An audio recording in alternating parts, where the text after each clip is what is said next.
Dios mío, tú me conoces muy bien, sabes todo acerca de mí, sabes cuándo me siento y cuándo me levanto.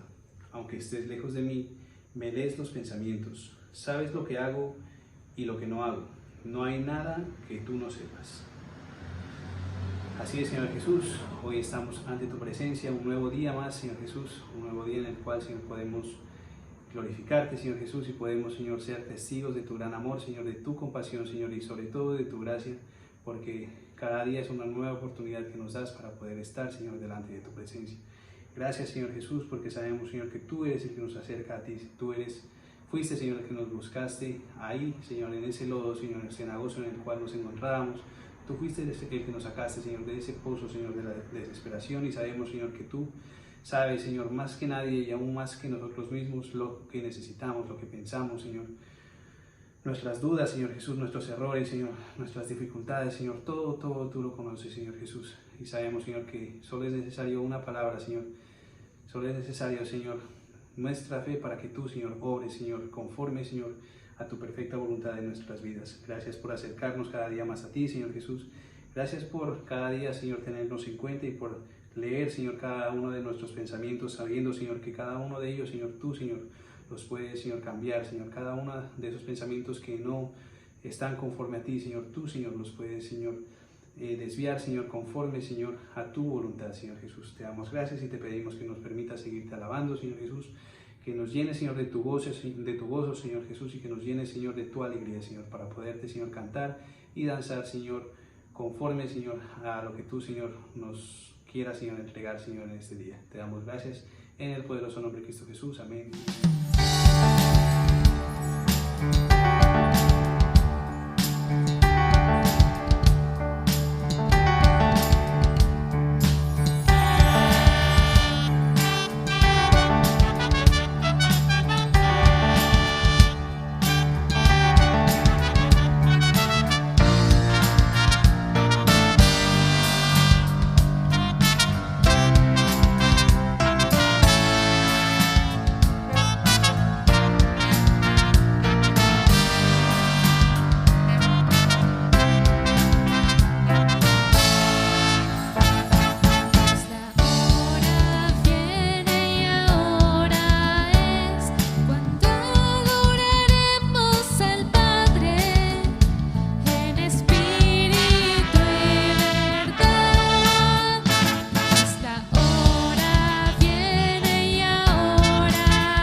Me tienes rodeado por completo, estoy bajo tu control.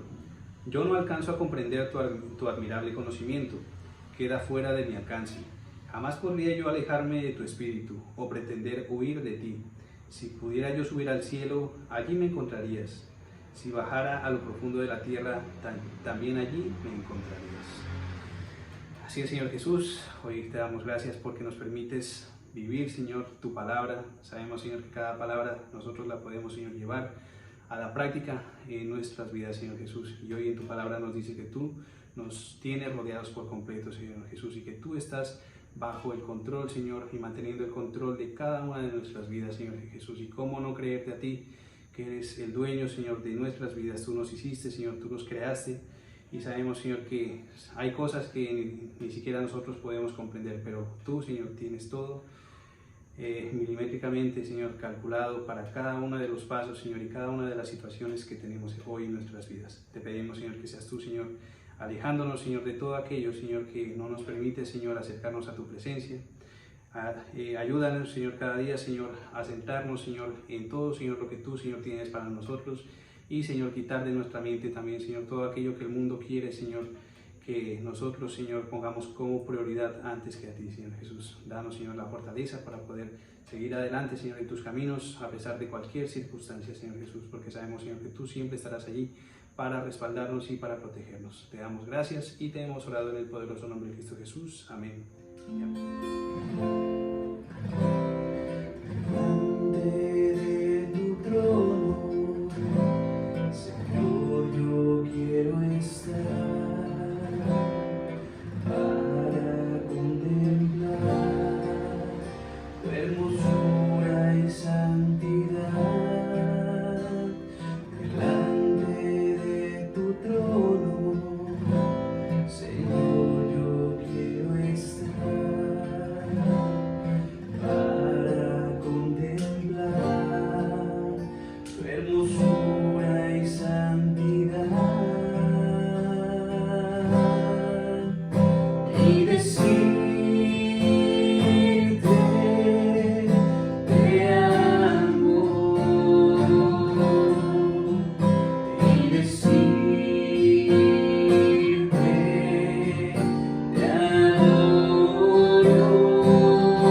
fuiste quien me formó en el vientre de mi madre.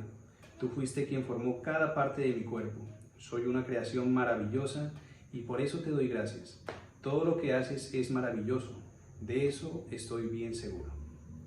Así es, Señor Jesús. Hoy declaramos esta palabra, Señor, como una palabra viva en nuestras vidas y estamos seguros, Señor Jesús, de lo que tú estás haciendo en nuestras vidas. Estamos seguros, Señor Jesús, de que tú tienes todo el control sobre todo, Señor, lo que nos sucede, y sabemos, Señor, que tus maravillas, Señor, son nuevas cada día, Señor Jesús, y que tú, Señor, tienes, Señor, cada día, Señor, más y más misericordia de aquellos, Señor, que nos acercamos a tu presencia, Señor Jesús. Gracias porque nos permite, Señor, estar, Señor, aquí, Señor, aunque seamos indignos, Señor, pero tu gracia nos hace dignos, Señor, de estar, Señor, ante tu presencia, Señor.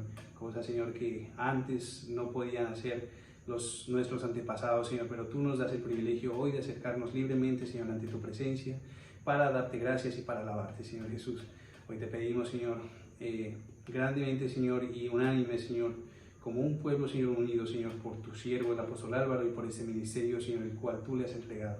Te pedimos, Señor, que cada día, Señor, seas tú, Señor, llenándonos, Señor, nuestras bocas, Señor, de bendición, Señor, para con tu siervo, Señor Jesús, para con su familia, Señor Jesús. Que nosotros, Señor, como pueblo, Señor, seamos agradecidos, Señor, por lo que tú, Señor, has formado, Señor, por medio de sus vidas, Señor Jesús.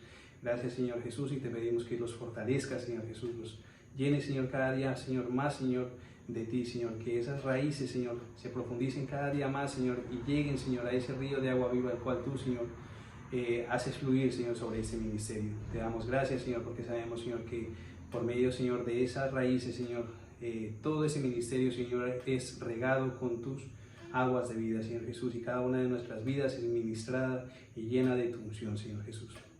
Asimismo, hoy te pedimos, Señor, por la vida de tu siervo, el pastor Germán, Señor Jesús. Gracias hoy te damos, Señor, porque sabemos, Señor, que como parte, Señor, de ese árbol de vida, Señor, tú, Señor, le has entregado, Señor, muchas ramitas, Señor, las cuales, Señor, regar, Señor, muchos árboles, Señor, los cuales, Señor, edificar, Señor Jesús. Gracias, Señor, porque sabemos, Señor, que si estamos, Señor, bajo ese mando, Señor, el cual, Señor, tú le has dado, Señor Jesús, sabemos, Señor, que estamos firmes y seguros porque estamos plantados en ti, Señor, en tierra, Señor, fértil, en la cual, Señor, podemos dar fruto, Señor, y en la cual, Señor, podemos, Señor, permanecer para siempre, Señor, hasta que tú nos llames a tu presencia, Señor Jesús. Te damos gracias y te pedimos que nos permitas escuchar de tu palabra, Señor Jesús, que sea, Señor, como esa semilla, Señor Jesús, que da fruto y que cae en tierra fértil, para que así, Señor, nosotros mismos podamos ser testigos, Señor, de esa obra maravillosa que tú puedes hacer, Señor, en cada una de nuestras vidas y en aquellos que creemos en ti.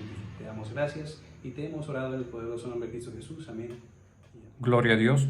Miremos en el Evangelio según San Juan, en el capítulo 20, los versos 30 y 31. Hizo además Jesús muchas otras señales en presencia de sus discípulos, las cuales no están escritas en este libro, pero éstas se han escrito para que creáis que Jesús es el Cristo, el Hijo de Dios, y para que creyendo tengáis vida en su nombre. Te damos gracias, Señor Jesús, en esta mañana. Estamos ante tu presencia, estamos exaltándote, glorificándote, dándote a ti toda la gloria, la honra y la alabanza. Te pedimos que por medio de esta palabra nos hables y nos enseñes en el nombre de Jesús. Entonces, Evangelio según San Juan, capítulo 20, versos 30 y 31, en la Nueva Versión Internacional. Dice: Jesús hizo muchas otras señales milagrosas en presencia de sus discípulos, las cuales no están registradas en este libro, pero éstas se han escrito para que ustedes crean que Jesús es el Cristo, el Hijo de Dios, y para que al creer en su nombre tengan vida. Bueno, en este pasaje del Evangelio según San Juan, ya son los últimos versos del libro, del Evangelio, y pues está dando una síntesis en sí de lo que representan los 4 evangelios: Mateo, Marcos, Lucas y Juan. ¿Por qué una síntesis? Porque está dando en forma muy sucinta, como vemos en 2 versos, está dando a conocer todo el propósito de la obra de nuestro Señor Jesucristo aquí en la tierra. Sabemos que el Señor Jesucristo empezó a manifestarse muy rápido. De hecho, hasta en su nacimiento o antes aún de su nacimiento ya habían unas manifestaciones sobrenaturales. Por ejemplo, la anunciación, cuando el arcángel se presenta a José primeramente, luego se presenta a María y les habla acerca del embarazo virginal, del nacimiento, en fin, todo lo que tiene que ver con el Señor Jesucristo, pues tiene un componente maravilloso, algo sobrenatural, algo que no se ha visto y que sirve como una señal manifiesta de Dios, no solamente para el pueblo de Israel ni para esa generación, sino para toda la humanidad. Y como lo veíamos, pues el Señor Jesucristo ya a los 12 años se estaba manifestando como un niño pues que conocía la doctrina, conocía al revés y al derecho la ley de Moisés y era capaz de sostenerse en una conversación, en una discusión con los maestros de la ley. También lo vemos en otros, ya cuando empezó su ministerio, pues en una actitud muy, como le digo, muy obediente, muy humilde, cuando se acerca a Juan para ser bautizado por él en el río Jordán. Y a partir de ese momento, pues es una sucesión prácticamente ininterrumpida de manifestaciones, de señales, de milagros, de maravillas, de obras del Señor Jesucristo de diversa índole, por ejemplo, sanidades, liberaciones de espíritus inmundos, resurrecciones, enseñanzas que antes el pueblo no había recibido. Y todo eso pues el Señor lo hacía de forma extraordinaria. Nadie podía quejarse de él, los que lo escuchaban, el pueblo, aún los extranjeros, pues de ninguna manera se quejaban de él, porque lo que veían era que tenía una palabra con gracia, con autoridad, con poder, que tenía el testimonio de las obras de Dios a su favor. Los únicos que pusieron problema fueron los doctores en la ley y los fariseos. El resto pues estaban complacidos, es más, se servían de lo que el Señor Jesús podía hacer por ellos. Por esa causa las multitudes se agolpaban. ¿Sí? Llegaban gentes de todas partes con enfermos, con endemoniados y otros también que querían escucharlo, solamente tenían curiosidad por escucharlo. Ahora bien, todo eso que le estoy diciendo, esas maravillas, esas manifestaciones que el Señor Jesucristo hizo, no fue en vano, de ninguna manera, ¿sí? Y aquí lo explica claramente, mire, dice, hizo además muchas otras señales en presencia de sus discípulos. Yo le he mencionado algunas. El Evangelio según San Mateo menciona algunas, Marcos complementa y menciona otras. Lo mismo sucede con el Evangelio de San Lucas y este Evangelio según San Juan, complementan y mencionan otras. ¿Listo? Pero dice que muchas otras señales fueron las que hizo el Señor Jesús y que están escritas en estos libros. ¿Listo? Pero aquí está dando un punto que es muy importante. Dice, y todas estas señales que el Señor Jesucristo hizo están escritas o están recopiladas para que creáis que Jesús es el Cristo, el Hijo de Dios. cada una de las señales que el Señor hizo delante de diferentes personas, en diferentes situaciones, lugares, con ocasiones diferentes. Todas esas señales las hizo el Señor Jesús con un único propósito: que la gente crea que Jesucristo era el Hijo de Dios. Ese era el propósito de las señales. Y mire que incluso los fariseos, ahí está el caso de Nicodemo, y los fariseos reconocieron y a través de Nicodemo lo expresaron: sabemos que vienes de parte de Dios, porque nadie puede hacer las señales que tú haces a menos que Dios esté con él. Y mire, a Nicodemo le faltó algo. Él dijo: sabemos que vienes de parte de Dios. Le faltó decir: sabemos que eres el Hijo de Dios.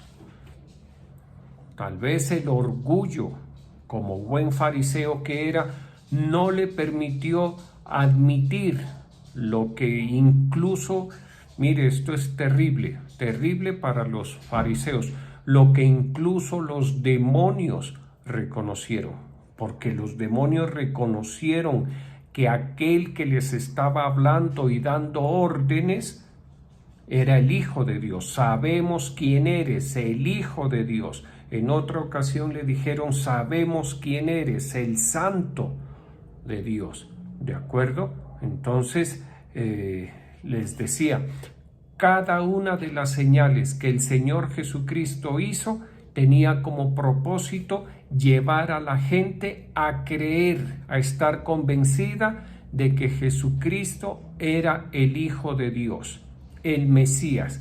¿Y para qué?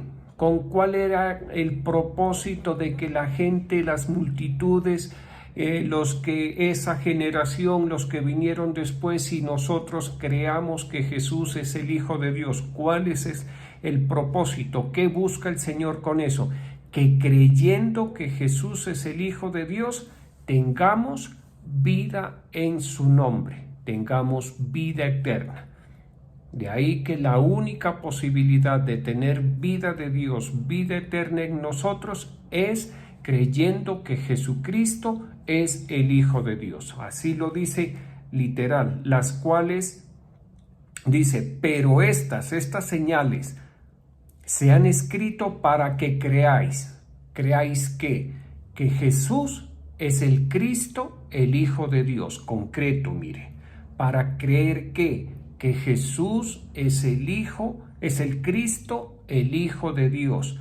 Y para que creyendo tengáis vida en su nombre.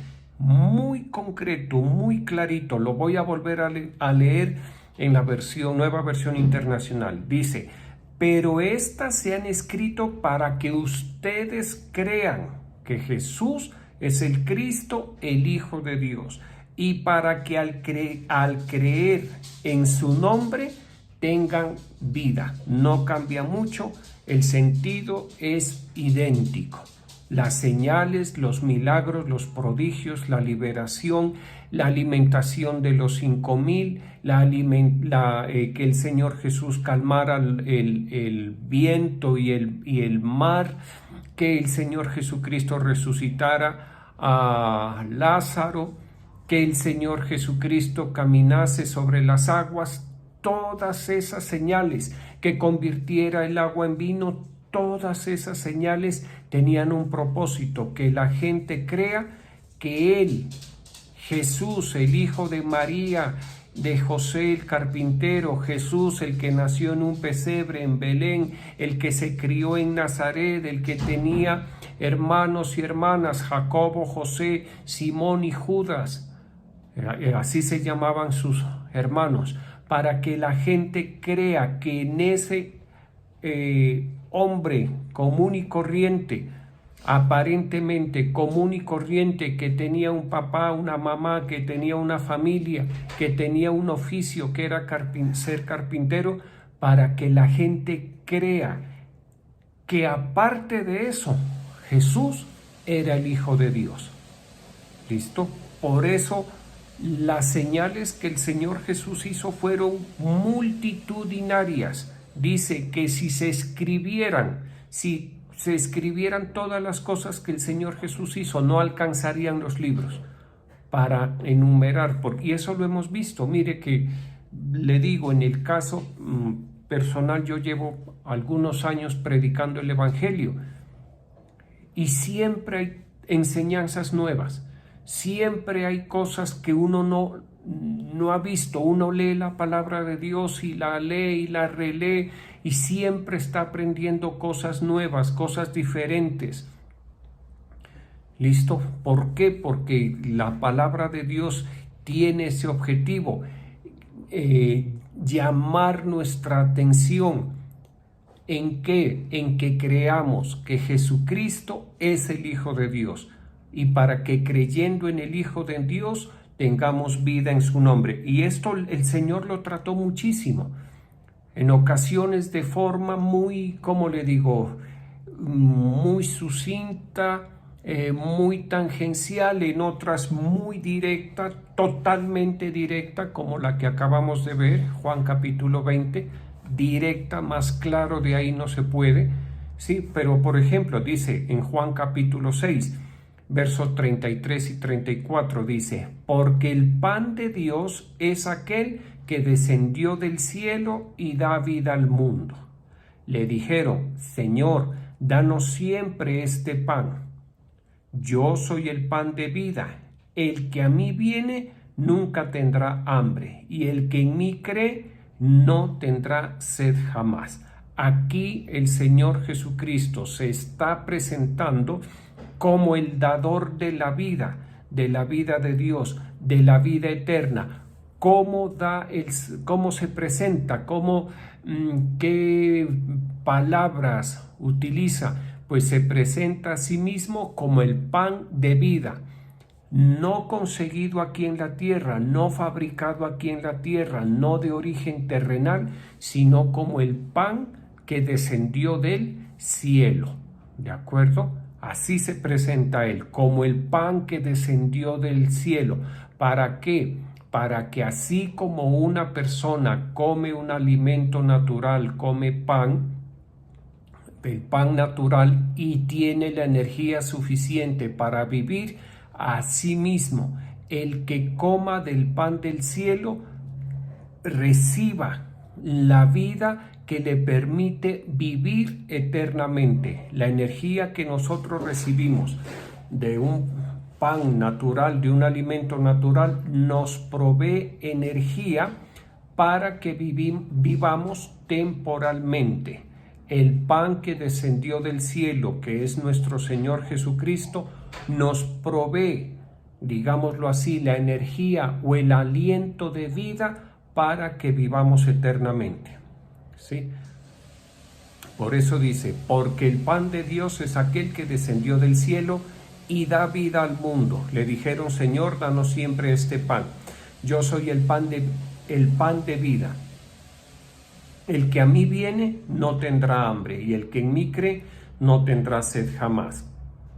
Y también en el Evangelio según San Juan, capítulo 4, versos 13 y 14, en la traducción en lenguaje actual, dice: Jesús le contestó: cualquiera que beba del agua de este pozo vuelve a tener sed, pero el que beba del agua que yo doy nunca más tendrá sed, porque esa agua es como un manantial del que brota vida eterna. Aquí no se presenta el Señor como pan, sino como agua.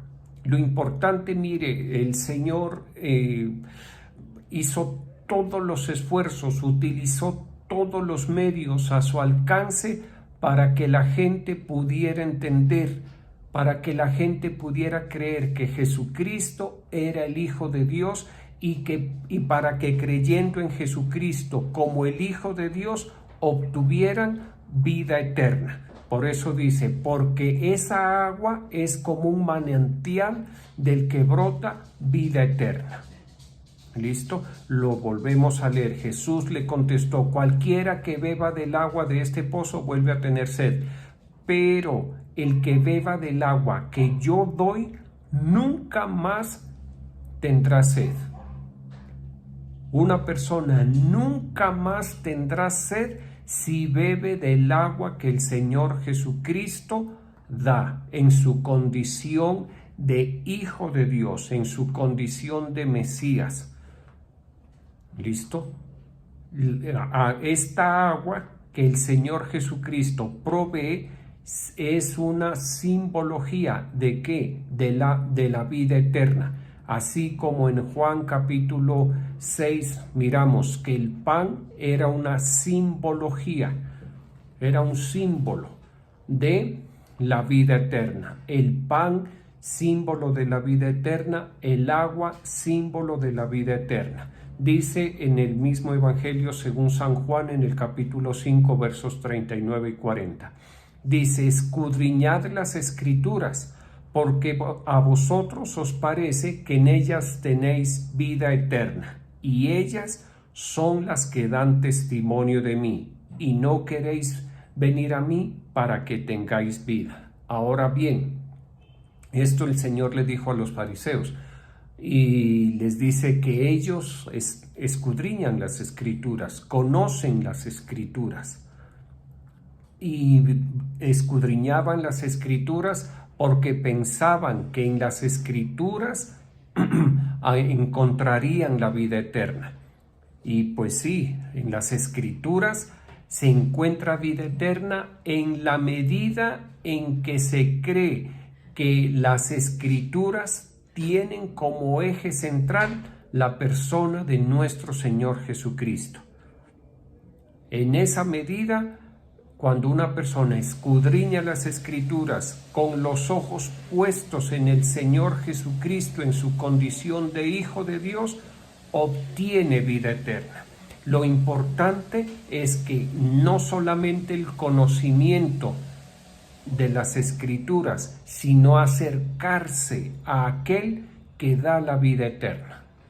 Mire, hay muchas personas que saben mucha Biblia, memorizan capítulos, libros enteros de la palabra de Dios, ¿listo? Pero no es sino mero conocimiento, experiencia de vida eterna con Jesucristo no tienen. Lo importante es acercarse a quien apuntan las Escrituras. Las Escrituras apuntan a Jesús de Nazaret como el Hijo de Dios. Las Escrituras señalan, apuntan a Jesucristo como el que tiene la vida eterna para entregarle a cada persona. ¿Listo? O sea, hay que leer, hay que escudriñar, pero hay que acercarse al Señor Jesús. Recordemos, el fin de la ley es Cristo. Y las Escrituras señalan a Jesucristo. ¿Listo? Entonces, si las Escrituras señalan a Jesucristo como el dador de vida eterna, a Jesucristo es que debemos acercarnos. Miremos lo que dice el Salmo 36, y aquí nos vamos a dar cuenta que en las Santas Escrituras pues hay una coherencia, ¿sí? Por ejemplo, el rey David habló acerca de la vida eterna, tenía la revelación, él tenía en su espíritu la conciencia de que la vida terrenal aquí no era sino una etapa, no era sino un peregrinaje. Por eso dice en el Salmo 36, verso 9, dice: porque contigo está el manantial de la vida, en tu luz veremos la luz. David tenía la revelación dada por el Espíritu Santo de la existencia de la vida eterna y que esa vida eterna estaba en Dios. Por eso David expresa que en Dios está el manantial de vida. Y recordemos que un manantial es una fuente de agua que no se queda quieta, brota permanentemente. Está saliendo de un manantial, está saliendo agua, de lo contrario sería una agua estancada. ¿Listo? Eso es muy diferente. En un manantial hay una emanación permanente de agua. ¿Listo? Ahí a eso se refiere David. De Dios emana permanentemente, constantemente vida, vida, vida, vida, vida, vida. Si fuera vida natural, pues nosotros nunca moriríamos. Este cuerpo físico no acabaría, pero no es vida física. David entiende que es una vida espiritual, la vida de Dios brotando permanentemente. Por eso dice el manantial de la vida. Y en el Salmo 21, verso 4, dice: vida te demandó y se la diste, largura de días eternamente y para siempre. Aquí en este salmo se refiere David a sí mismo. ¿En qué sentido? En que David le pidió a Dios largura de días eternamente y para siempre. Y dice: vida te demandó. Vida. Y David estaba vivo. David no dijo: Señor, no permitas que mis enemigos me quiten la vida. Muy seguramente oró eso, pero también oró y pidió vida eterna, largura de días y mire, eternamente y para siempre. David le pedía vida eterna. Y eso está muy bien, nosotros debemos pedirle, nosotros tenemos vida eterna, pero debemos pedirle más, dame más vida eterna, que haya más vida de Dios en cada uno de nosotros o en mí, dígale. No metamos a más gente, solamente nosotros, dame vida, dame más vida eterna. Quiero tener más experiencias de la vida eterna, que en mí haya más de la vida de Dios, que yo tenga conciencia más de la vida de Dios en mi vida. Esa oración es muy interesante y trae gran beneficio. ¿Listo? Y acá en el Evangelio según San Juan, en el capítulo 17, versos del 1 al 3, en la Nueva Versión Internacional, dice: después de que Jesús dijo esto, dirigió la mirada al cielo y oró así: Padre, ha llegado la hora. Glorifica a tu Hijo, para que tu Hijo te glorifique a ti, ya que le has conferido autoridad sobre todo mortal, para que Él les conceda vida eterna a todos los que le has dado. Y esta es la vida eterna, que te conozcan a ti, el único Dios verdadero, y a Jesucristo, a quien tú has enviado. Mire qué tremendo este verso. Juan capítulo 17. Sí, vamos a leerlo nuevamente. Dice: dirigió la mirada al cielo y oró así: Padre, ha llegado la hora. Glorifica a tu Hijo, para que tu Hijo te glorifique a ti. ¿A qué se refiere? ¿A cuál hora se refiere? A que llegó la hora en la cual el Señor Jesús iba a ser entregado en manos de pecadores para ser juzgado, ser condenado y ser muerto. A esa hora se está refiriendo el Señor Jesús. ¿Y qué continúa diciendo? Glorifica a tu Hijo. ¿A qué se refiere ese glorifica a tu Hijo?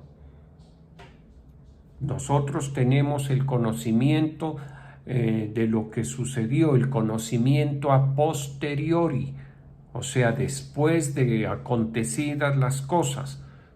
Si tuviéramos un conocimiento a priori, o sea, antes de sucedidas estas situaciones, pensaríamos que el Señor Jesús, cuando dice glorifica a tu Hijo, se refiere a que el Padre no permita que el Hijo sea entregado en manos de pecadores, que sea enjuiciado, condenado y muerto.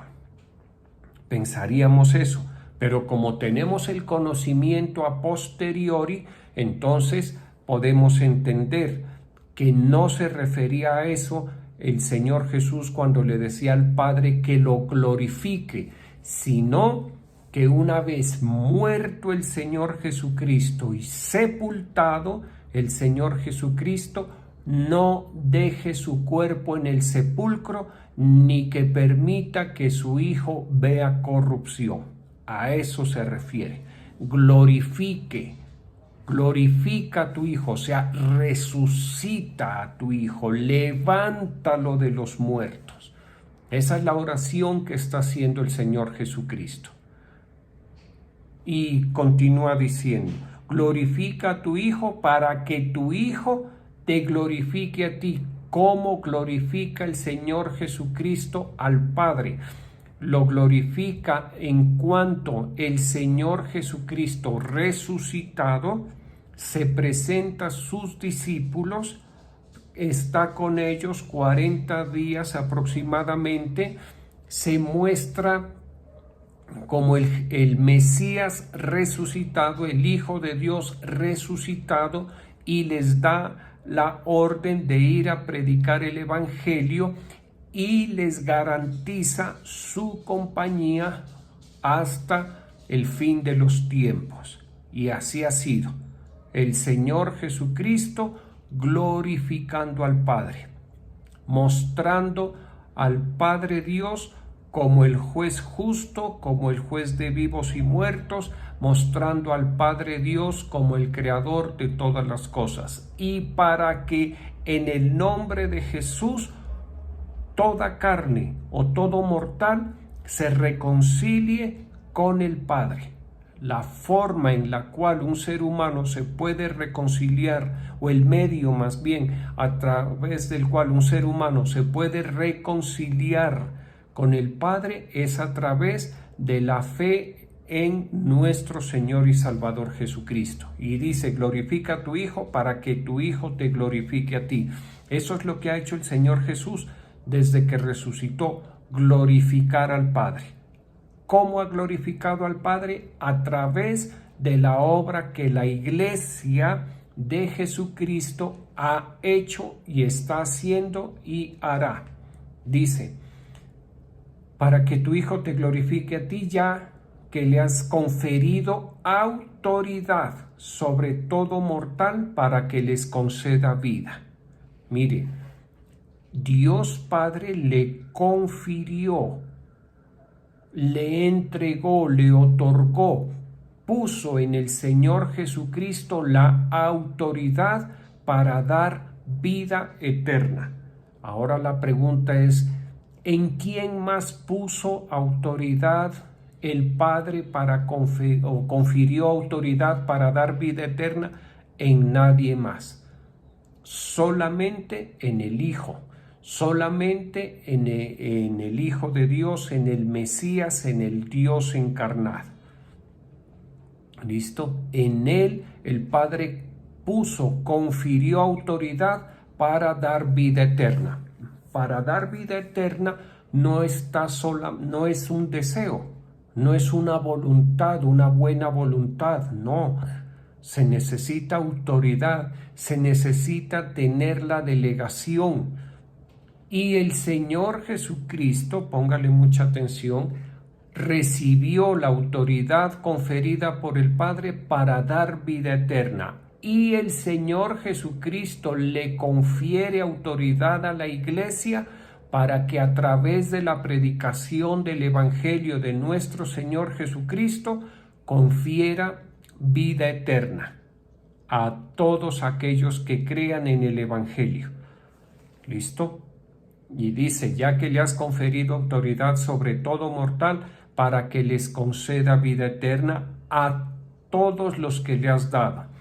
Y esta es la vida eterna, continúa, que te conozcan a ti, el único Dios verdadero, y a Jesucristo, a quien has enviado. Aquí aparece un punto muy interesante, y es que la vida eterna, para recibir la vida eterna, es necesario creer que Jesucristo es el Mesías, el Hijo de Dios. Eso lo miramos al principio, que todas las señales se hicieron o las hizo el Señor Jesús para que crean que Jesús es el Hijo de Dios, el Mesías, y para que creyendo tengan vida eterna.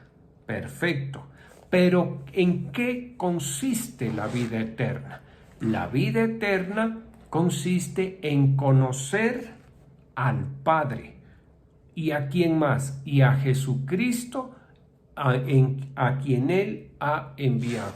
De tal manera que está muy bien creer y recibir la vida eterna, pero hay que complementar, hay que seguir adelante, hay que conocer a Jesucristo y al Padre, porque la vida eterna fundamentalmente consiste en eso, en conocimiento de Dios. ¿Cómo conozco yo a Dios? ¿Cómo conozco al Hijo de Dios? Acercándome, buscando su rostro, estando junto a Él, permaneciendo junto a Dios, en oración, ¿qué le digo? En admiración, admirando, contemplando la hermosura de su santidad, meditando en Él, regocijándome en el Señor Jesucristo. Así voy conociendo más y más al Señor Jesucristo, voy conociendo más y más al Padre. Y en esa medida voy conociendo, disfrutando, aprovechando más y más la vida eterna que he recibido. Tengo experiencias de vida eterna. ¿Listo? Mire, el apóstol Pedro lo experimentó en el monte de la transfiguración, cuando subió juntamente el Señor Jesús con Pedro, Jacobo y Juan, y se apartó de ellos, y sus vestiduras se volvieron blancas, resplandecientes. Alrededor del Señor Jesús había una nube, y se escuchó la voz del cielo que decía que en el Señor Jesús tenía complacencia. Esa es una experiencia, no de lo natural. Esa es una experiencia de lo que nosotros vamos a vivir en la eternidad. ¿Y qué hizo Pedro? ¿Qué dijo más bien Pedro? Si me lo permites, yo hago 3 enramadas o chozas, una para ti, otra para Moisés y otra para Elías. ¿Con qué propósito? De quedarse. Pedro quería quedarse. Pedro no quería que esa experiencia termine. Fue tan maravillosa, tan extraordinaria. Él no pensó en nada. Él no dijo, pero yo acá en Capernaum está mi esposa, están mis hijos, están el resto de los discípulos, está mi casa, está mi negocio. Nada, nada de nada. Fue una experiencia de la vida eterna tan extraordinaria que Pedro quedó absorto, y lo único que quería era perpetuar ese momento. ¿Listo? Esa es una experiencia de la vida eterna. Esas experiencias de la vida eterna están disponibles para nosotros en la medida en que nos acercamos al Señor, a través de la oración, a través de la adoración, muy importante, a través de la santificación, de la obediencia a su palabra, la obediencia a lo que Él nos habla es muy importante.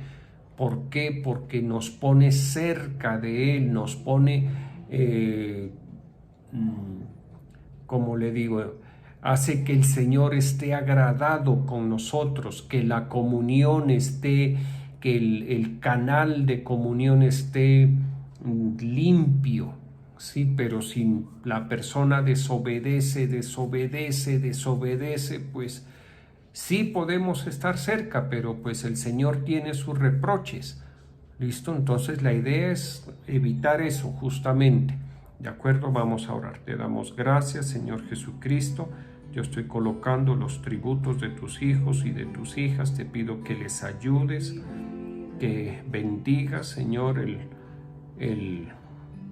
la semilla que ellos ponen delante de ti, Señor. Bendice, prospera esta semilla en el nombre glorioso de Jesús. Gracias, Señor. Te damos gracias en esta mañana. Estamos bendiciendo tu nombre, glorificando tu nombre, Señor. Gracias por tu palabra. Permítenos, Señor, creer en ti, creer en Jesucristo como el Hijo de Dios, como el Mesías que habría de venir, como el Mesías que ya vino, Señor, para que en esa medida, creyendo, Señor, tengamos vida eterna, Señor. Permítenos acercarnos a ti para conocerte, para estar al lado tuyo, para permanecer al lado tuyo, Señor, guardados, protegidos, abrigados, guardados bajo tu sombra, Señor. Ayúdanos. Yo oro por la iglesia Torrefuerte y Genesaret, por cada vida en especial, por cada uno de mis hermanos en la fe. Yo estoy levantando un clamor muy especial, Señor, que tú nos ayudes, que tú los ayudes a las familias, Señor, que seas tú glorificándote, Señor, bendiciendo, permitiendo que tus hijos, Señor Jesucristo, tengan experiencias poderosas contigo, Señor. Que la antorcha de este ministerio alumbre más y más y traiga luz y traiga protección a cada uno de tus hijos, Señor. Oramos por la vida de nuestro hermano Martín Romero, Señor, le bendecimos, Señor, oramos para que tú te glorifiques en su vida, que estos exámenes médicos que le están practicando, Señor, sean favorables, Señor. Oramos por tu hijo, por tu siervo, Señor, te pedimos que le cuides, que le protejas, Señor, que seas tú obrando con gracia y misericordia en su vida. Oramos por nuestros apóstoles, Álvaro y Ruth, para que les protejas. Protege a nuestros apóstoles, al apóstol Álvaro, guárdalo, cuídalo, líbralo de toda arma forjada que se levante en contra de su vida, Señor. Asimismo, la iglesia Salem, guárdala y protégela, Señor. Oramos por la paz de tu pueblo amado Israel. Oramos para que tú cuides y protejas a Israel, para que tú libres a Israel de todos los que buscan su mal, Señor. Permite, Señor, que Israel esté guardado, esté en el hueco de tu mano, junto a tu corazón, Señor. Que así esté Israel guardadita, protegida de toda obra perversa de sus enemigos. Te damos gracias en este día. Yo bendigo la vida de tus hijos e hijas en el nombre del Padre, del Hijo y del Espíritu Santo. Amén.